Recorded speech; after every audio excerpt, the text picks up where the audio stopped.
बिल्कुल आराम से बैठ जाइए। Relax. Breathe in and breathe out. एक लंबा गहरा श्वास भीतर लेंगे और श्वास को बाहर छोड़ देंगे।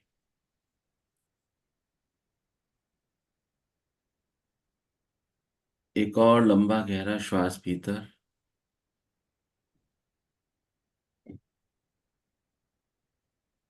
महसूस कीजिए इस सृष्टि की सारी ऊर्जा, ईश्वर की संपूर्ण कृपा, उनकी शक्ति, उनका प्रेम, उनका आशीर्वाद हमारे भीतर भरता आ रहा है।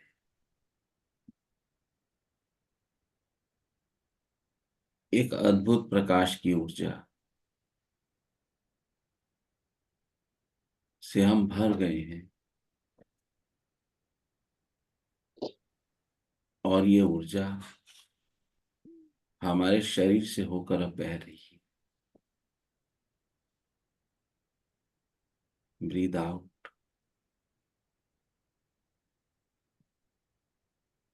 जहां जहां तक आपकी वाइब्रेशन, तरंगे, आपका ऑरा और आपकी सोच पहुंच रही है,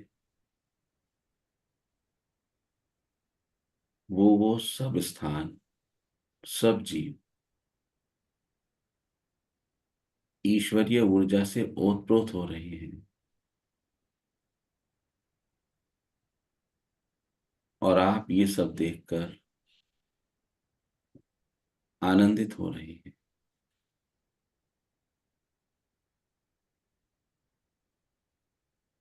आइए प्रेम के साथ आनंद के साथ कुछ समय के लिए साधिका ऋचा गुप्ता के सानिध्य में आइए।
सभी साधक अब कुछ देर मौन धारण करेंगे और ओम उच्चारण से बनी ऊर्जा को महसूस करेंगे।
तो एक बार धन्यवाद करेंगे।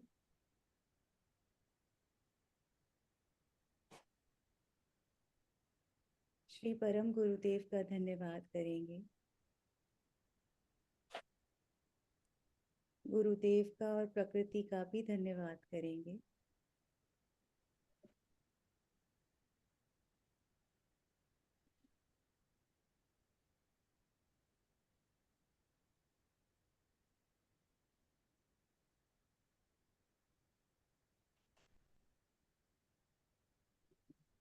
धीरे धीरे अपने हाथों और पैरों की उंगलियों को हिलाएंगे।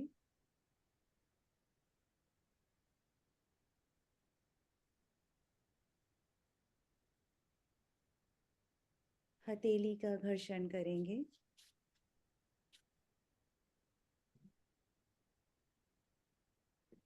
हथेलियों को आंखों पर रखकर बड़ी प्रेम से मुस्कुराहट के साथ अपनी आंखों को खोलेंगे और अपने अनुभव गुरुदेव के साथ साझा करेंगे। धन्यवाद गुरु जी।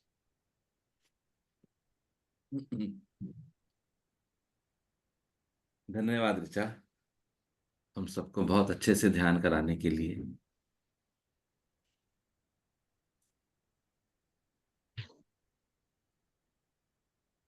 कोई साधक कुछ कहना चाहते हैं?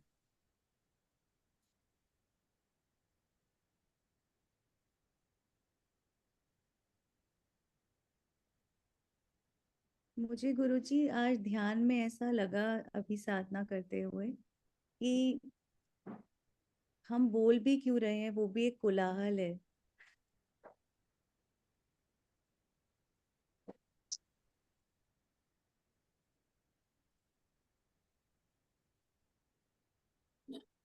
ये भी एक अवस्था है।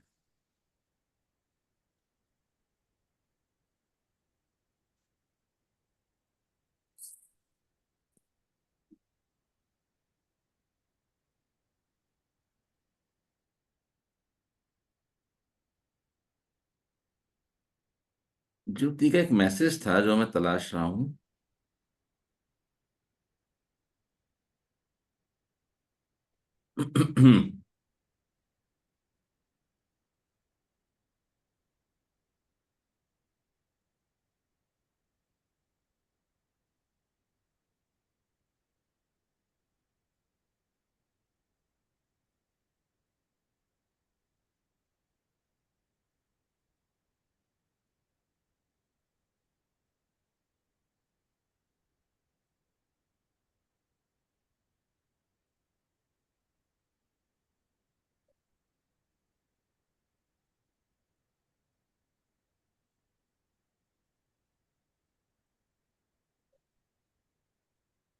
एक तो 12 दिसंबर का है, गुरुवर चरण वंदन सभी को नारायण हरि स्वयं के समीप। ये वाला गुरु जी। ध्यान नहीं, पढ़ के बताओ। गुरुवर चरण वंदन सभी को नारायण हरि। पहला है स्वयं के समीप, समीप से समीपतम, जितना स्वयं के समीप उतना जीवंत। दूसरा है कंडुइटिंग या निमित्त, आप रुकावट नहीं बन रहे हो, स्वयं से बहने दे रहे हो, बहता है वही यदि रास्ता साफ हो। एक मेरा मैसेज था, उस मैसेज के उत्तर में इनका मैसेज था, फिर आपका मैसेज आया था। तो उन्होंने कहा था कि मुझे आपका पॉइंट बहुत अच्छा लगा। ध्यान है, वो एक सीक्वेंस थी। जी गुरु जी, ध्यान है। है ना, उसमें मेरा मैसेज था एक। मैं देखती हूँ गुरु जी। मेरे मैसेज के रिप्लाई में इनका एक मैसेज आया था, और वो बहुत अच्छे से ज्योति की अवस्था सामने आ गई थी। पता नहीं कहाँ गया।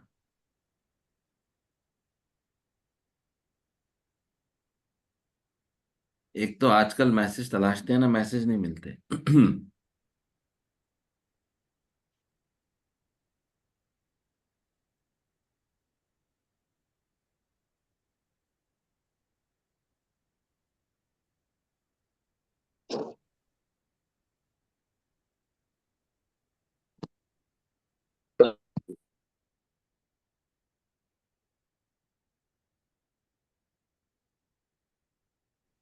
गुरु जी, एक तो ये है कि आपका लास्ट स्टेटमेंट मुझे बहुत अच्छा लगा। ये तो उन्होंने आपके मैसेज के जवाब हाँ, में लिखा था। हाँ, का इसकी मैसेज। सीक्वेंस में पहले आपका मैसेज था, उसके सीक्वेंस में उससे पहले ज्योति का, और उससे पहले मेरा मैसेज था।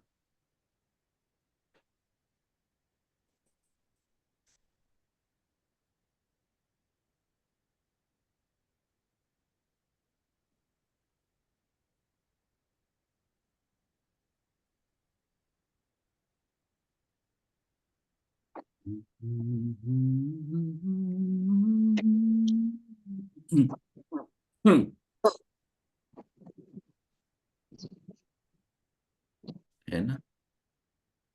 13 दिसंबर को ज्योति और मेरी बात हुई, हम चर्चा की थी हमने ना। वो एक जो ईश्वरीय अनुभव था, है ना, उस एक तो वो ऊर्जा क्लियर हुई। जो मैं बोलता था ना कि वो एक अजीब सा रास्ता है, एक पाइप है या सुरंग है, मैं कह नहीं पा रहा हूँ, याद है। वो बेसिकली एक घनीभूत प्रकाश मार्ग था। यानी कि ऊर्जा के कण इकट्ठे हो गए थे। ऊर्जा के कण इकट्ठे होते हैं तो वो गोलाई में और ऐसे लंबवत इकट्ठे होते हैं, और उनके भीतर से होके रोशनी चलती है, तो इसलिए उसमें अंधेरा था। और जो ईश्वरीय सत्ता का प्रकाश है, वो उससे होके चलता है। ठीक है, तो वो पाइप मैंने कहा था ना कि पता नहीं पाइप है क्या है, सुरंग में समझ नहीं पा रहा हूं, याद है। तो वो क्लैरिटी हुई बाद में।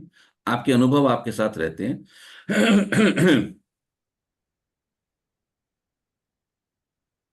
तो थोड़ा सा शेयर करता हूं वापस।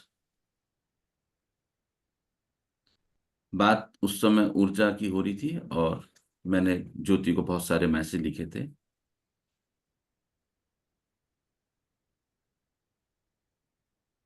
तो तुम्हारा हाथ आया और मैं सो गया, सारी ऊर्जा सब साथ को तक पहुंची। याद करो, तुम्हारी ऊर्जा होकर बहे अब, मैं सुख पाऊं पीने वाला। और जो निकले मार्ग से पथिक, पीकर अपनी प्यास बुझाए। या चाहे तो झरना बनकर औरों की भी बुझाता जाए।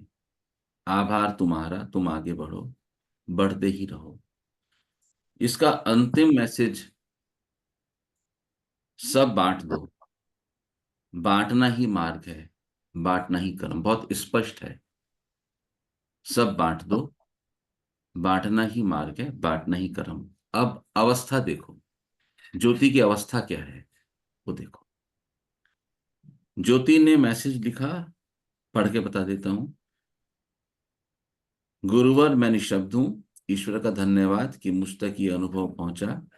कई बार पढ़ा और भी पढ़ूंगा, लगता है इसी में पूर्ण ज्ञान समा गया है, और किसी ज्ञान की जरूरत नहीं है। ठीक है, ये नेचुरल भावना है। शुरू में पढ़ा तो मैंने अनुभव किया कि मेरे भौतिक मन ने मुझे बहुत जोर से अपनी ओर खींचा। एक बात और, मुझे दोबारा नहीं पढ़ एक बार और मुझे दोबारा नहीं पढ़ने दिया। ये भी ठीक है। फिर मैंने सांसों पर ध्यान किया, ये बिल्कुल अच्छा किया। और अपने भौतिक मन को तर्क की खुराक दी। फिर मैंने आपके इस साक्षात्कार के अनुभव पढ़े। शब्द नहीं है, बस इस मूवमेंट को समेट लेने का जी चाहता है। अब आप देखो धाराएं कैसी विपरीत है। इसको कंफ्यूज मत करना कि ज्योति गलत जा रहा है। हिमालय से धारा फूटी, कोई चाइना होके बहे, कोई ब्रह्मपुत्र के रूप में बहे, कोई गंगा के रूप में बहे, किसी भी रूप में कहीं से भी निकले, वो उसकी अवस्था है। लेकिन मूल क्या है? जब मैं कहता हूं ज्योति को सब बांट दो, बांटना ही मार्ग है, बांटना ही कर्म, बिल्कुल स्पष्ट है। उसके उत्तर में ज्योति का जवाब आता है, शब्द नहीं है, बस इस मूवमेंट को समेट लेने की ही चाहता है। अवस्था समझ आती है आपको? विपरीत अवस्था है, लेकिन अवस्थाएं कभी गलत नहीं होती। और जब आगे बढ़ते हैं और हम ग्रुप पर आते हैं,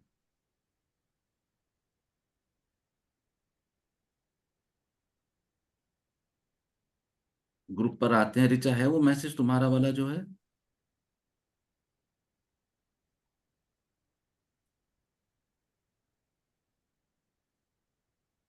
ऋचा, कहाँ है वो मैसेज बताना। संडे वाले ये संडे के हैं। हाँ, संडे वाला। हाँ, 14 दिसंबर, पंद्रह पढ़ के दिसंबर बताओ जरा। दो बातें हैं, ऋचा ने लिखा किसी कन्वर्जन पे, दो बातें हैं। पहली, ऊर्जा का बवंडर। जी। पहली, ऊर्जा का बवंडर है। ऊर्जा भी उसी की मौज है, माया भी है। और दूसरी, इस बवंडर में सांस की कड़ी मार्गदर्शक है।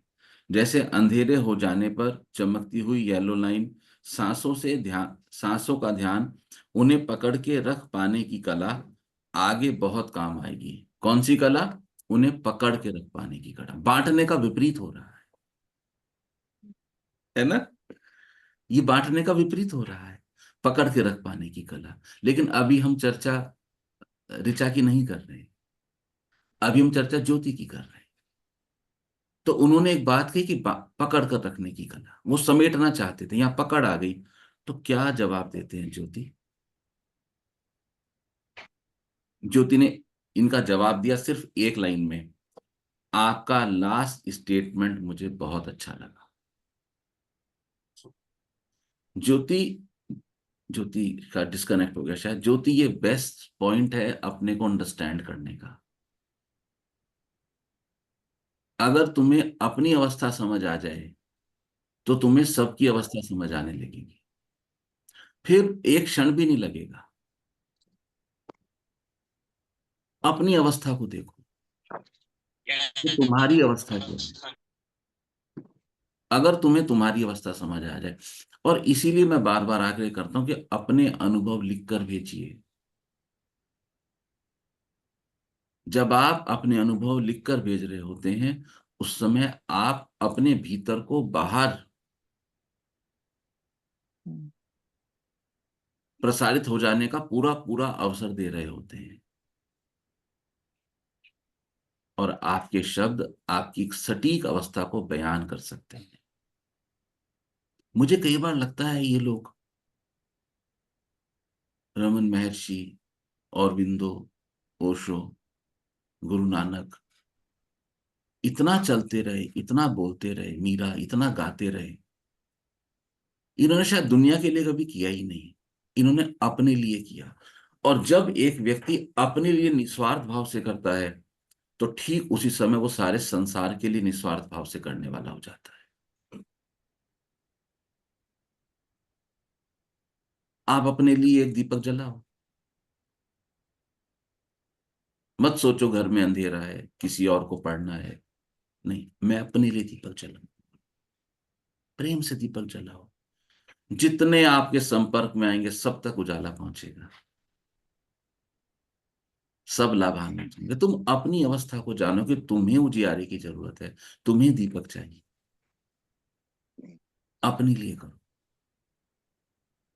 उसकी ऊर्जा इतनी पावरफुल है कि जब तुम थोड़ा सा भी अपनी ओर मुड़ोगे, तो समझो, जब तुम अपने को जान लोगे तो सबको जान लोगे। जब तुम अपनी ओर मुड़ोगे तो तुम सबकी ओर मुड़ जाओगे। ब्रह्मा का रूप हो जाए, चारों ओर तुम्हारे चेहरे हो जाएंगे। अगर ज्योति अपनी इस अवस्था को समझ ले कि अभी मेरी अवस्था समेट लेने की है, पकड़ लेने की है, और वो अपनी पकड़ को देखना शुरू कर दें आज,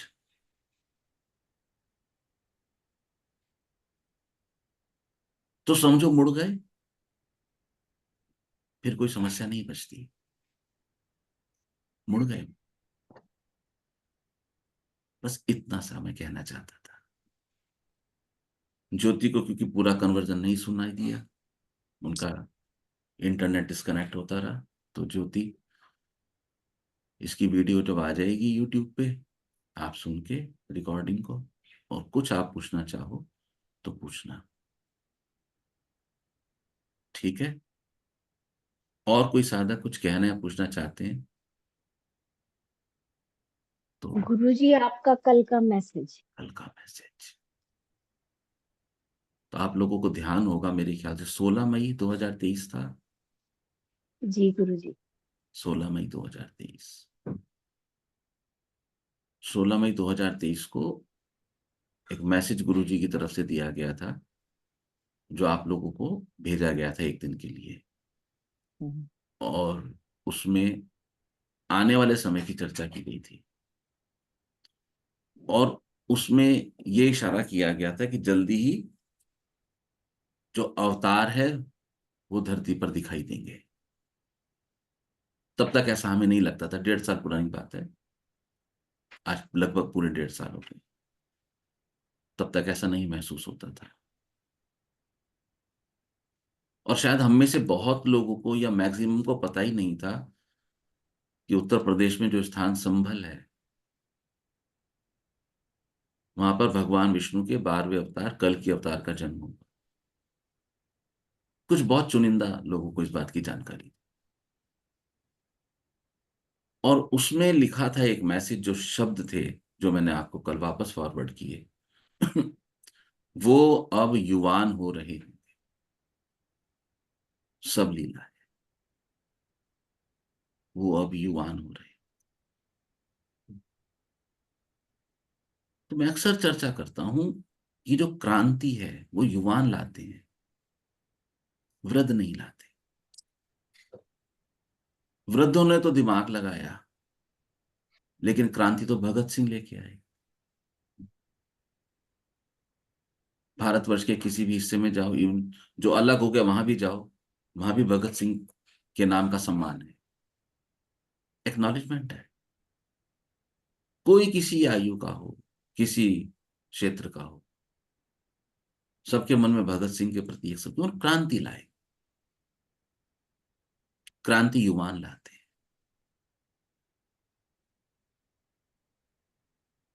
क्या ये अजीब सा संयोग नहीं है कि 1.5 साल पहले का गुरुदेव का कथन वो अब युवान हो रहे होंगे, और युवा व्यक्ति क्रांति लाते हैं, और उनके जन्म स्थान पर इतनी हलचल, कितनी हलचल।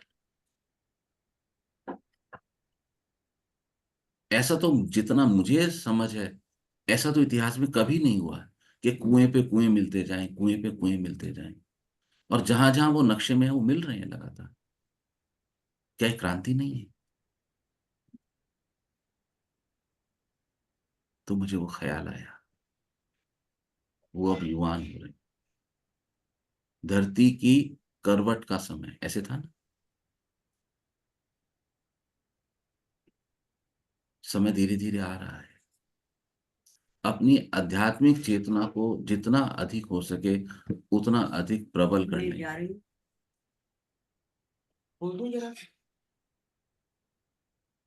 अपनी आध्यात्मिक चेतना को जितना अधिक हो सके प्रबल करें। ये आपकी आध्यात्मिक ऊर्जा ही आपको सहयोगी बनेगी, और आपने जो साधना में सीखा है उसके थ्रू आप बहुत लोगों की सेवा कर पाएंगे।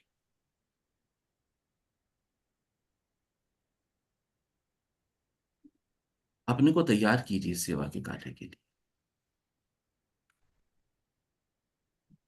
मुझे लगता नहीं है बहुत ज्यादा समय बचा होगा। निस्वार्थ भाव से सेवा करनी है। कल मैं किसी के संपर्क में था जो अपने जीवन की एक बहुत ही कष्टप्रद समस्या से गुजर रहे हैं,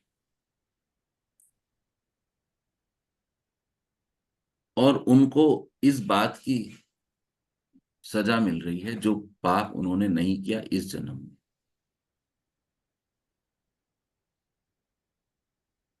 और ये स्थिति बहुत ही कष्टकारक है, बहुत पीड़ादायक है। इससे होके गुजरना बहुत कष्टकारक है।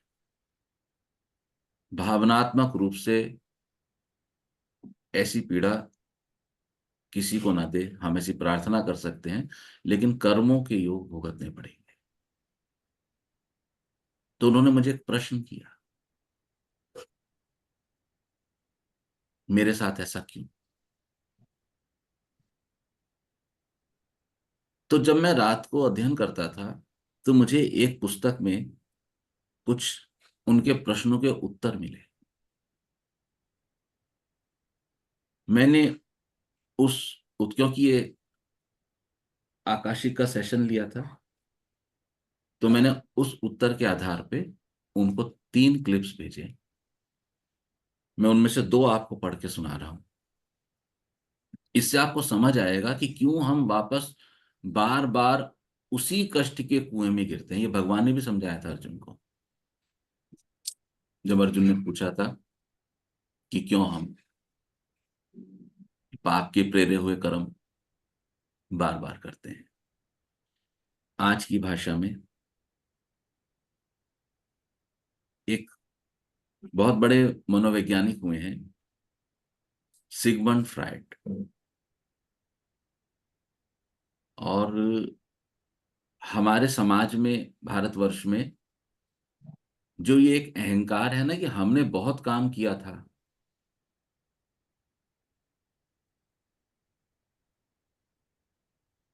तो आप सबके लिए बता दूं, हमने काम किया था, हमारा खो गया, अब ये काम पश्चिमी जगत में बहुत अच्छे से हुआ है और हो रहा है।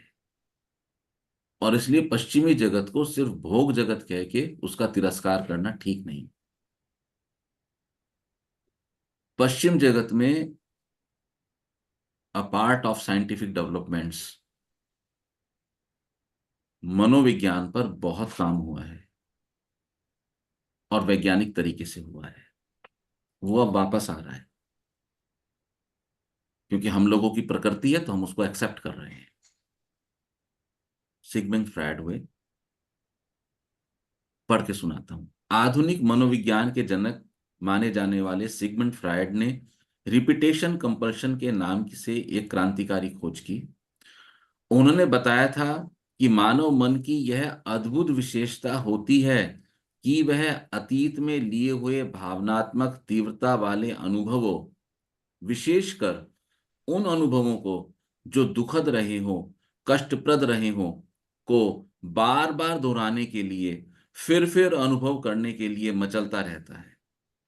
भौतिक मन कष्ट के अनुभव दोबारा लेता है। अगर एक नशेड़ी को नशे के अनुभव इंजेक्शन के लिए दोबारा मचलता है। एक तरह से उसे इन अनुभवों की लत लग जाती है।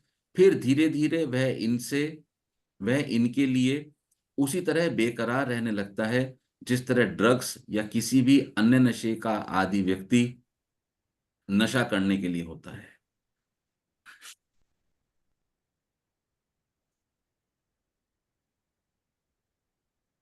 प्रसिद्ध अंग्रेज मनोविश्लेषक अर्नेस्ट जोन्स ने सन 1938 में मनोविज्ञान पर प्रकाशित अपने वैज्ञानिक शोध में रिपीटेशन कंपल्शन को परिभाषित करते हुए लिखा था, यह मानव मन की अतीत में लिए गए अनुभवों और भोगी गई परिस्थितियों को दोबारा जीने की अंधी धुन है।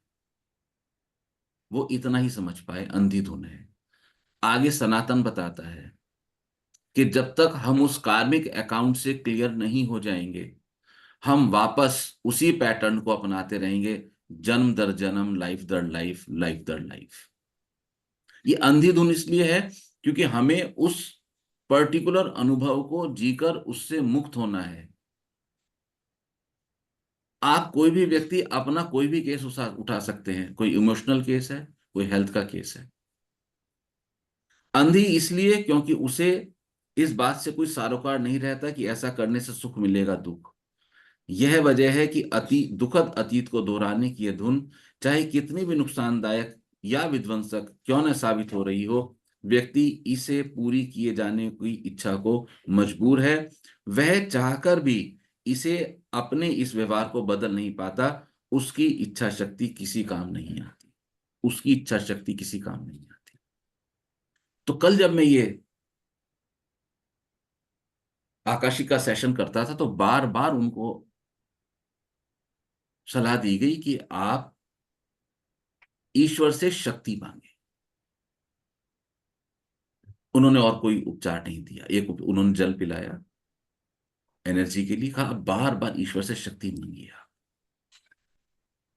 तो पॉइंट कनेक्ट होता है, तुम्हारी इच्छा शक्ति तो काम नहीं करेगी, ईश्वर से शक्ति मांगो तो तुम्हें इस कष्ट से निकलने में, अपनी नाव को खेने में मदद मिलेगी। ये गहनतम मनोविज्ञान है। और आपको कोई भी समस्या जीवन की यदि हल करनी है तो उसके लिए एकमात्र मार्ग मनोविज्ञान है। आप समस्याओं के आते हुए बहुत सारे जो वेज ऑफ प्रेजेंटेशन है, समस्या के जो क्या बोलते हैं, जिस तरह से वो परिलक्षित होती हैं, उनको दबाने में कामयाब हो सकते हो, उनको जड़ से उखाड़ने में कामयाब नहीं हो सकते। समस्या वापस घूम कर आएगी। समय बहुत हो गया, आप लोगों को जाना भी है। मैं इस पे और भी चर्चा करना चाहता था। बहुत बड़ा विषय है और हम सब इससे प्रभावित हैं। फिर बात करते हैं, कल मिलेंगे। हाँ प्रेम। एक छोटा सा सवाल है। हाँ, क्या बुद्धि ही माया है?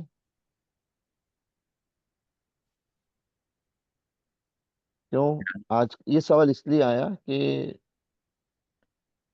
मैं आजकल फंस गया हूं कि कुछ निर्णय मन से करना चाहता हूं लेकिन बुद्धि उन पे हावी हो जाती है। अब वो मेरे को लगता है कि वो मेरा मन है कि मेरा अंतर्मन है, क्या चीज बोल रही है मैं नहीं समझ पाता हूँ। लेकिन अल्टीमेटली बुद्धि उसको कंट्रोल करने लग गई है, उन चीजों को। ये गलत लग रहा है मेरे को। जब बुद्धि कंट्रोल करने लगेगी तो बुद्धि में माया तत्व बढ़ रहा है। बुद्धि की प्रकृति है कंट्रोल में लेना। बुद्धि के दो महत्वपूर्ण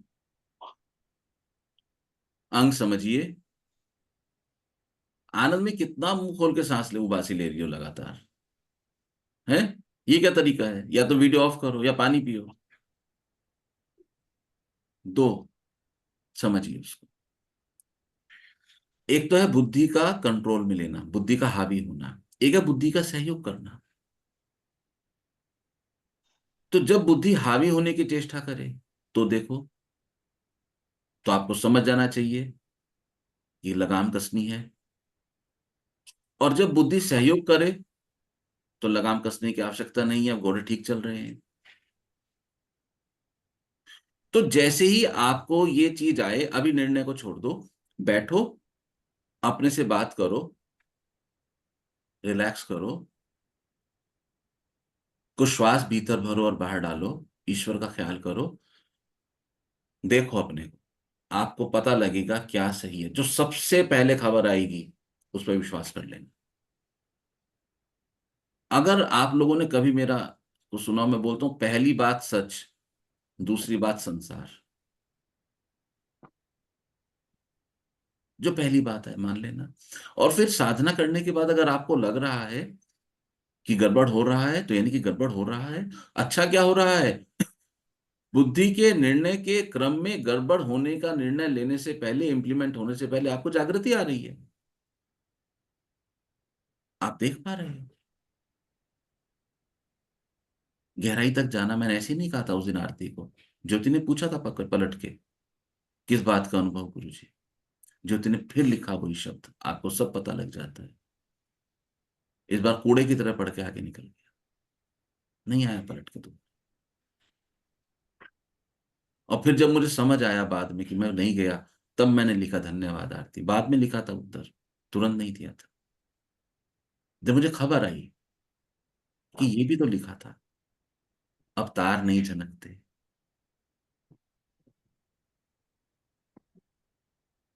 अपने को चेक करते रहो,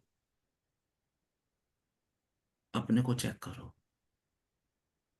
और अगर कुछ भी समझ ना आए तो कुछ समय के लिए निर्णय को होल्ड पे डाल दो, कोई संसार नहीं रुकेगा।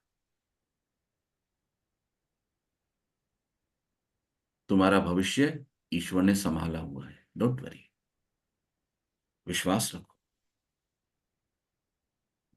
जब तक बच्चा चलना नहीं सीखता, माता पिता उसका हाथ नहीं छोड़ते, उंगली से पकड़ के चलाते हैं। वो तभी अलग होते हैं जब वो चलना सीख जाता है। बोलो चलना ही नहीं आता, आपके लिए प्रकृति इंतजार करेगी, प्रतीक्षा करेगी, डोंट वरी।